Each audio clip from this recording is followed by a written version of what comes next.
ಎಲ್ಲರಿಗೂ ನಮಸ್ಕಾರ. ನನ್ನ ಹೆಸರು ರಾಘವೇಂದ್ರ ಅಂತ.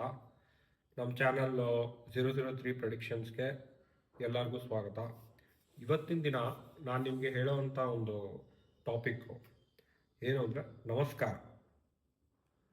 ನಮಸ್ಕಾರ ಹೇಗೆ ಮಾಡಬೇಕು ಅಂತ.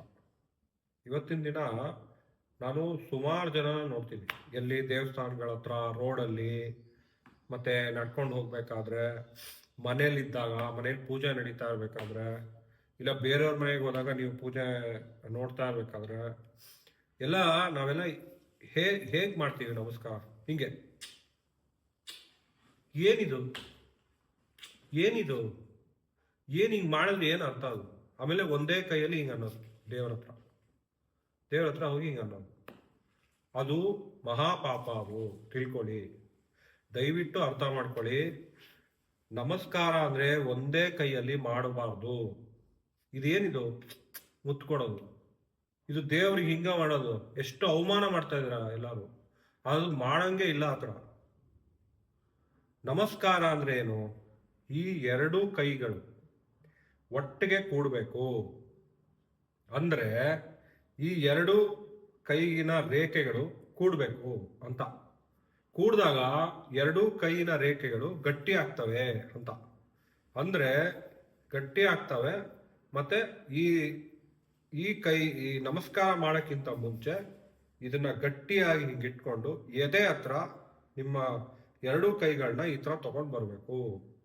ತಗೊಂಡ್ಬಂದು ದೇವ್ರ ಹತ್ರ ನಮಸ್ಕಾರ ಮಾಡಬೇಕು. ನಮಸ್ಕಾರ ಮಾಡಿ ನಿಮ್ಮ ಇಚ್ಛೆಗಳನ್ನ ಕೇಳ್ಕೋಬೇಕು.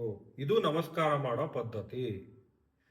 ಗಂಡಸರು ಪೂರ್ಣ ನಮಸ್ಕಾರ ಮಾಡಬೇಕು, ಅಂದ್ರೆ ಸಾಷ್ಟಾಂಗ ನಮಸ್ಕಾರ ಮಾಡಬೇಕು. ಹೆಂಗಸರು ಮಂಡಿ ಊರಿ ನಮಸ್ಕಾರ ಮಾಡಬೇಕು. ಅರ್ಥ ಆಯ್ತಾ? ಸೊ ನಮಸ್ಕಾರ ಅಂದ್ರೆ ಪದ್ಧತಿ ಇದು. ಹಿಂಗಿರ್ಬೇಕು, ಈ ತರ ನಮಸ್ಕಾರ ಮಾಡಬೇಕು.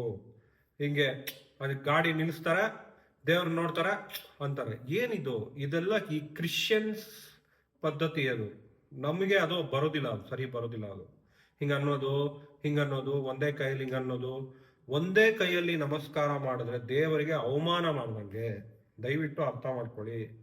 ಆ ಕೆಲಸ ದಯವಿಟ್ಟು ಮಾಡಬೇಡಿ. ಇನ್ಮೇಲೆ ನೀವು ಯಾವುದೇ ಒಂದು ಇದಕ್ಕೆ ಧಾರ್ಮಿಕ ಸ್ಥಳಕ್ಕೆ ಹೋದ್ರೆ, ದೇವಸ್ಥಾನ, ಮತ್ತೆ ಯಾರ ಮನೇಲಿ ಪೂಜೆ ನಡೀತಾ ಇರುತ್ತೆ ಅಲ್ಲಿಗೆ ಹೋದ್ರೆ, ನಿಮ್ಮ ಮನೇಲೇ ಪೂಜೆ ನಡೀತಾ ಇರುತ್ತೆ ಅಲ್ಲಿಗೆ ಹೋದ್ರೆ, ಇಲ್ಲೆಲ್ಲ ಈ ತರನೇ ನಮಸ್ಕಾರ ಮಾಡಬೇಕು. ಹಿಂಗ ಅನ್ನೋದಲ್ಲ. ಇದೆಲ್ಲ ಕ್ರಿಶ್ಚಿಯಾನಿಟಿಯಿಂದ ಬಂದಿರುವಂತ ಪದ್ಧತಿ. ಅದನ್ನ ಮಾಡಬೇಡಿ. ಅದ್ ಮಾಡಿದ್ರೆ ನಿಮ್ಗೆ ಫಲ ಸಿಗೋದಿಲ್ಲ.